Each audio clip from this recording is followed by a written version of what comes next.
Peter W. Heck resides in Kokomo, Indiana with his wife Jenny and their daughters Addison and Bristol.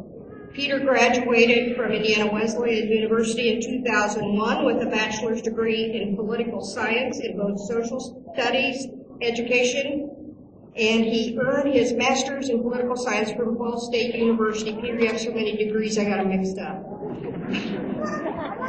Peter has been a public high school teacher since the fall of 2001, teaching courses in American government and American history. In 2005, he was named the Veterans of Foreign Wars Regional Teacher of the Year and was the state runner-up. In 2008, he was named the General James A. Cox Daughters of the American Revolution District Teacher of the Year for outstanding contributions to secondary education, and the Lord knows we need it. Peter is also a nationally published columnist and regional talk radio host who's been heard on over 200 radio stations throughout America, and we've been mutual guests on each other's programs, and that's been a delight. Please join me in welcoming Peter Heck.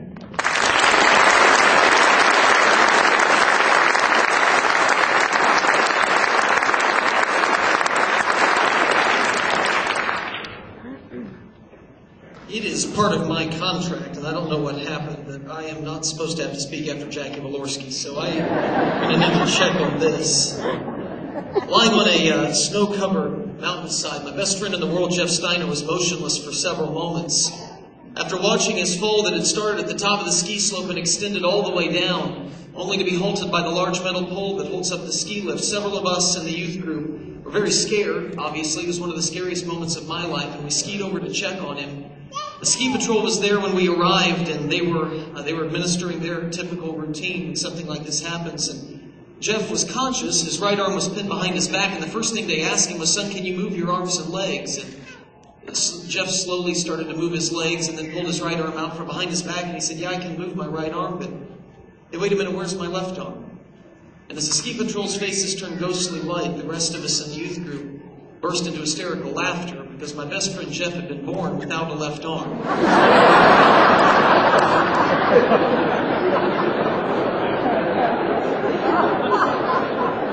What was one of the scariest moments of my life quickly became one of the best moments of my life. Growing up with Jeff and getting to know him the way that I did, you never know Jeff as someone who would be handicapped. Jeff was the best golfer at our school. He could drive the ball 300 yards off the tee with one arm. My senior year, he was my tennis partner, doubles partner, and people would come from around the state to watch him play. He said first chair trumpet in our high school band and all-state band. He graduated valedictorian of the class with over a 12.0 grade point average, went to Taylor University where he graduated top of his class, and he now works as an actuary for an accounting firm in Illinois. If you asked me to come up with a list of people in the world who I would term handicapped, I might come up with a lot of politicians, but Jeff Steiner would not be one of them. And yet I attempt to reconcile that with what I see happening in our culture today. A culture where in West Palm Beach, Florida, just 5 months ago, Anna Midgium and Rodolfo Santana were awarded $4 million by a court because their son was born with physical disabilities. The couple had argued that if they had been informed by their doctor and ultrasound tech that their son would be born without legs, they would have aborted him. And since they weren't informed, they felt like giving birth to him meant that the doctor should have to pay his medical expenses for the rest of his life. The jury awarded them $4 million on the premise that being dead is preferable to being handicapped. This is the stark and the uncomfortable reality of where we are in America today. And I say uncomfortable because you and I must face the fact, and we must recognize that after 39 years of a pro-life movement, we are still seeing the sadistic ritual of child sacrifice, and that's what it is, dating back to Old Testament days. The sadistic ritual of child sacrifice that is dominating our national landscape, taking over 1 million American lives every year. And after all of these years, we now find ourselves, the seat of freedom, on the same plane as the butcherous tyrannies of Mao and Stalin and Hitler. And in confronting this reality, we have been content for too long, way too long, to ignore the simple question, the only question that ultimately matters. Is what is conceived in the womb a human life, or is it not? Instead of focusing on that question, we've been lulled into conversations immersed in strong emotions that cloud judgment. We've been trapped in ping pong arguments by those who advocate child killing. We've resorted to cute rhetorical arguments that end up backfiring on us when we say things like, well, what if we're aborting the person that discovers the cure to AIDS? What if we're aborting the next Einstein or Edison or Beethoven or Bach? The truth is, it doesn't matter if we're aborting the next Einstein or Edison or Beethoven and Bach. Einstein's life was not valuable because he contributed to our scientific knowledge. And Edison's life was not valuable because he invented things to make our lives better. And Beethoven and Bach's lives were not valuable because they contributed beautiful music to our culture. Life is not valuable for what it does for us. Life is valuable for what it is. It is a being created in the image of Almighty.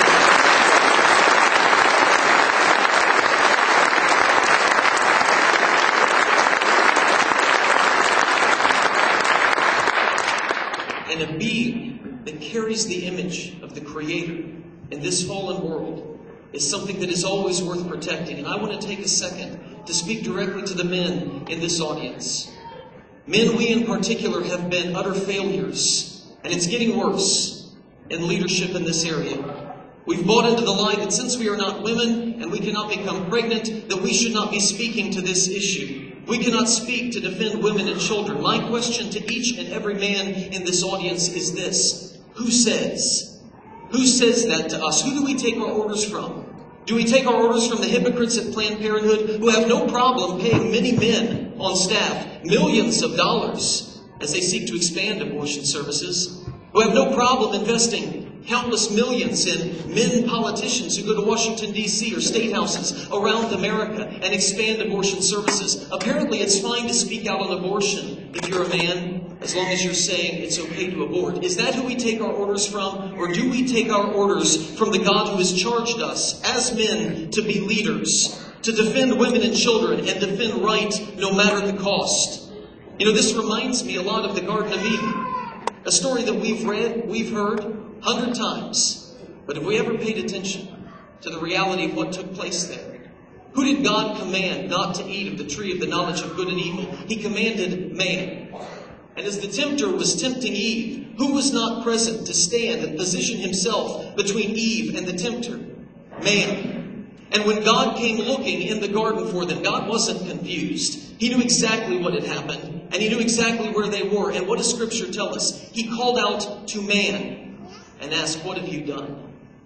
Where was the responsibility? The responsibility rested on the shoulders of a man that he charged with protecting his wife. And God expects the same of us today. I can hear God walking through our culture and asking men, "Where are you?" Are we answering as Adam did? The woman you put here, she made the mistake. It's your fault, God, or it's her fault. Whimpering, sniffling. That's not the leadership he demands. And what of our ministers? Every day we have up to 4,000 abortions in this country. And every week, almost 400,000 American pulpits have become silent out of fear of giving offense, because offended people won't contribute to our offering plates. If this is the type of leadership we are providing, and we're the pro-life people, we're supposed to be the voice of the voiceless and the defenders of the defenseless. God help us. Where is our William Wilberforce of today? William Wilberforce, that great Christian statesman, who, though he was one man against the world, literally changed the world as he stood for righteousness and single-handedly brought an end to the devilish slave trade in England. When he began his crusade, the slave trade had 300 MPs in its pockets. And yet through unconventional tactics and forceful debates, not backing down, forcing the question, and even some old-fashioned trickery, Wilberforce won the day. He pricked the conscience of those of a nation, those who opposed him. In one famous account, it's depicted in the movie Amazing Grace, if you've ever seen it. He loads Her Majesty's ships with a ton of parliamentarians and their wives, convinces them that they're going to go out and sail the English Channel and have a dinner cruise, but instead he pulls the ship right up next to a slave ship, and they drop anchor. And the stench that was coming from that ship was overpowering. It was overwhelming. And the parliamentarians started covering up their mouths with their handkerchiefs, and their wives started to get sick. And they were demanding that something be done. And Wilberforce stood before them and he said, "No, take the handkerchiefs away from your face. Smell it in. Breathe it in. This is the stench of slavery that you allow." We need a moment like that in our culture. So let me provide one for you this afternoon. I don't want to shock you with grisly pictures that you most likely have seen. And I don't want to bore you with uninteresting statistics that you have most likely heard. Instead, to make my point, I want to do something unconventional. Wilberforce used the unconventional sense of smell to make his point. I want to use the unconventional sense of hearing. In just a second, we had some audio problems earlier, so I pray that this will work and you can pray with me. In just a second, I'm going to ask you to close your eyes. And what you will hear are the sound of metal BBs hitting the side of a metal tin can. Each one of those BBs represents 10,000 lives that have been lost in the wars of America's past. 10,000, that's roughly 3 September 11s put together. 10,000 lives for every BB. And I want you to compare the lives lost in our wars to the lives lost in the war on the unborn child. Right now, where you are, no one's going to look at you. Would you just bow your head and close your eyes and listen to the stench of abortion that we allow? For every BB that strikes, it represents 10,000 lives lost in the wars of America's past. 10,000 lives for every BB. This is the reality of what is occurring in your country. The American Revolution, the Civil War, World War I, World War II, the Korean conflict, the conflict in Vietnam, September 11th and the War on Terror. Since 1973, the War on the Unborn Child.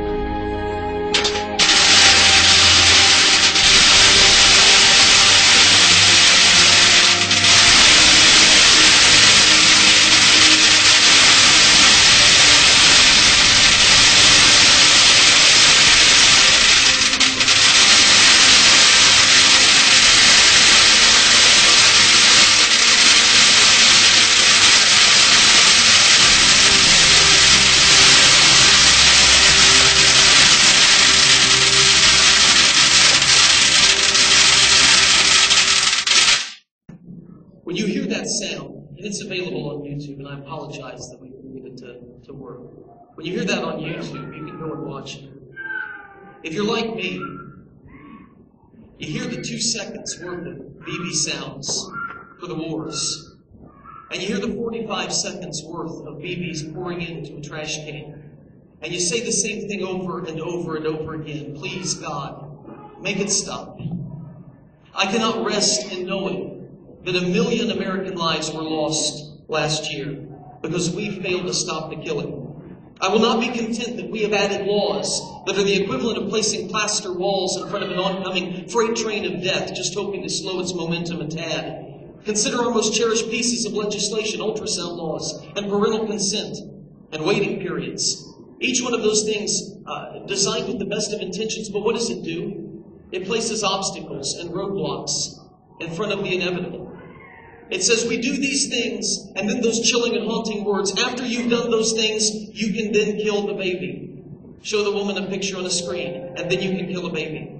Make her wait 30 days, and then you can kill a baby. Get the parents to sign off on it, and then you can kill the baby. The time, friends, has come to quit being content with fighting this war. The time has come to win this war with evil once for all.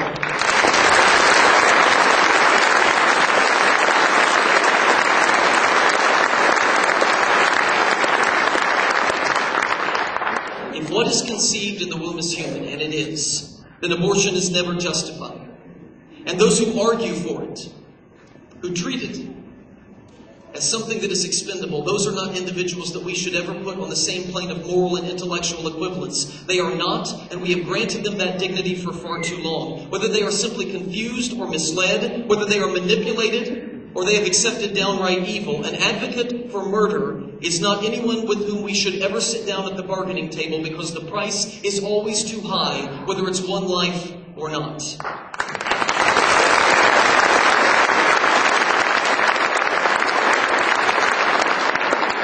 Instead, you and I must always resist, we must always confront, and with the help of God, we must always defeat.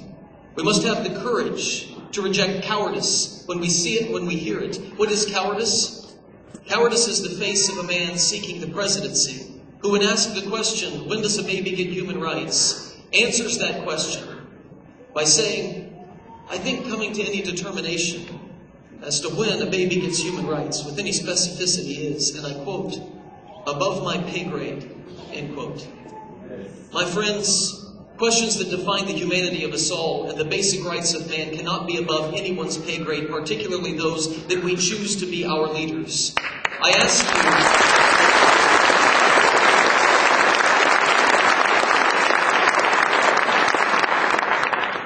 you, what would we think of Abraham Lincoln if on the great moral question of his day, if he was posed, the question was posed to him, Mr. Lincoln, when and what humans do you believe are entitled to their unalienable rights? That Mr. Lincoln would have responded, well, I believe answering that question with any specificity is above my pay grade. Would we regard him as the great moral leader that he was? Of course not. We would regard him for what he would have been, an utter coward. And yet, when given the opportunity, a man who would have never assumed the office of the presidency had it not been for the great moral courage of a man like Abraham Lincoln, when given the opportunity to stand on the shoulders of the great emancipator and make a stand for the unalienable rights of all men, Barack Obama leaned into the microphone and whimpered, pass.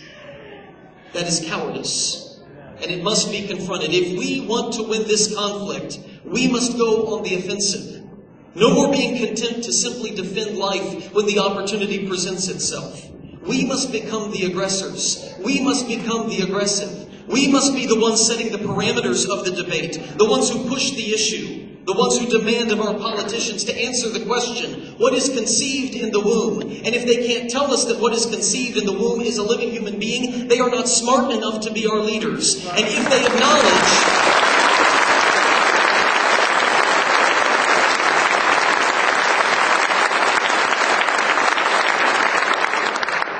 acknowledge that it is a human being, but they still believe that the force of law cannot be used to protect it, they lack the character, the integrity, and the morality to be our leaders.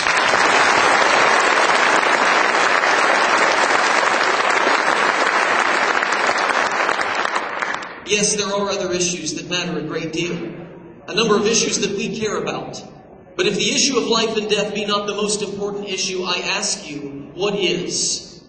We have the moral high ground, and it's time to stop ceding it to those who advocate for the slaughter of children as a legal choice. My challenge to you this afternoon is simply this. Stop being content with simply being pro-life. Stop being content to merely be on the right side of this debate. If someone wants to label you an extremist because you believe that every human being is entitled to their inalienable rights, if someone wants to label you an extremist because you reject the slave owner's ideology that the pro-abortion lobby now accepts, they are the modern-day progenitors of the slave owners, the belief that somehow one human being has the right to deny another human being of their unalienable rights, if someone calls you an extremist because you oppose that, if someone wants to label you an extremist because you stand on the authority of the Declaration of Independence, if someone wants to label you an extremist because you stand on the authority of God's moral law, then embrace that label, wear it with pride, and say, so be it.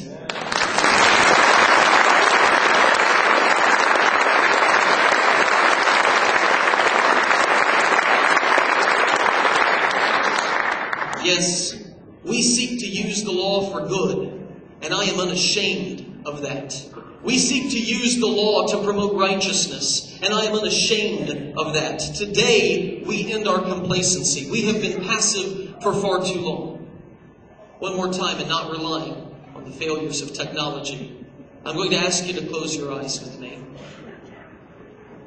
Right where you are, I ask you to be silent for a moment. No one's going to look at you. I want you to travel back with me, blocking everything else from your mind.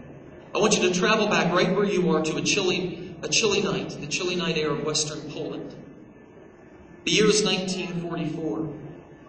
And you stand uncomfortably in a moving cattle car that's packed with your family and your friends and your neighbors. You have nothing but the clothes that are on your back. You're tired of standing but being packed so tightly with hundreds of others in the train car you can't maneuver enough to sit down. And the motion of this quickly moving train makes you sick, unable to turn in any direction without vomiting on those around you. You simply do it down the front of your own shirt. When the train stops, everything grows quiet, except for the cries of some young children and infants who are with you somewhere in this dark box. You're waiting for the doors to open, but they don't. And you wait, and you wait, and wait. You're so tired you can't keep your eyes open. But having to stand now for a second straight day, you can't fall asleep because of the discomfort. Another whole day passes without food or water. You and the other passengers have no choice but to relieve yourselves right there where you stand, and the stench in that car is overpowering. Many are crying out for someone to open the doors and release you. Others are fainting. Another night comes and goes, and you don't know how much more of it you can take. Finally, those doors open. And you're so relieved to feel the fresh breeze that you don't even notice the pungent odor that's in the air. You don't notice the smoke coming from the chimney just north of the barracks. As you get off the train car, there are soldiers there looking at you and your family. They tell you to head to the barracks to await further instructions on your new work requirements, because work will set you free. They tell your other family members to take the other line that will take them to the showers to clean up. Having gone to the bathroom all over yourself, you're envious, but you don't dare speak a word. As your family enters those giant shower stalls, they're told to take their clothes off, men in front of women, in front of children. It's humiliating. They and 30 to 50 others are herded into a set of stalls, and the large metal doors are slammed shut and locked. And then the hissing sound of gas begins to fill the air, and your family is dead within a matter of minutes. You continue your work in the camp yard day in and day out. Every few days, the guards make you line up single file. Hundreds of you. They count you off and pull out every 10th person standing in line, and then in front of the entire group, they execute them. And you always wonder when you line up if you're going to be chosen that day. You watch trains continue to come in on a daily basis, bringing more and more. And you notice that though the trains come in, they never leave with any passengers. When you feel sick, you hide it. Sickness is weakness, and it's dealt with by bullets. When you watch young children and even infants being tossed into human ovens and incinerated, you're tempted to cry, but you know that you can't, because if you cry, you die. As you walk back to your barracks, you look out of the prison barbed wire, and off in the distance, you see a neighborhood of some small houses, and you long for the freedom that those people possess. My friends, this was the Holocaust. I want you to keep your eyes closed. And I want you to think about that house off in the distance. Imagine now for a second that that was your house. How would you react if you were living there? Would you turn your head silently lamenting what was going on? Would you talk with your neighbors perhaps about the sad reality of it all as you went on to a concert together? Would you talk to the prison guards through the fence and just try to change their hearts? When you heard the cattle cars roll in, when you heard the weeping and the screams, when you heard the gunshots, and when you heard the metal doors slam shut on the human ovens and gas showers, what would you do if you owned that house? Just think about that for a second. Open your eyes. My friends, listen to me. You own that house. I own that house. This is happening in our cities and our communities. And if you listen, you can hear the cattle cars rolling in. You can hear the screams and the weeping, followed by the deafening silence. You can hear the metal doors slammed shut on Planned Parenthood's metal dumpsters full of trash bags of lifeless children. So what will you do? This is the great moral question of our day, and we can no longer be reserved about it. Let us be the generation that posterity looks back on with fondness as the ones that put an end to the American Holocaust. The ones that reclaimed our heritage and our lost and fading values. The one that stood and said without hesitation, without reservation, without equivocation, and without shame, we stand for God, therefore we stand for life. And on this issue, there can be, there will be, there must be no compromise. God bless you.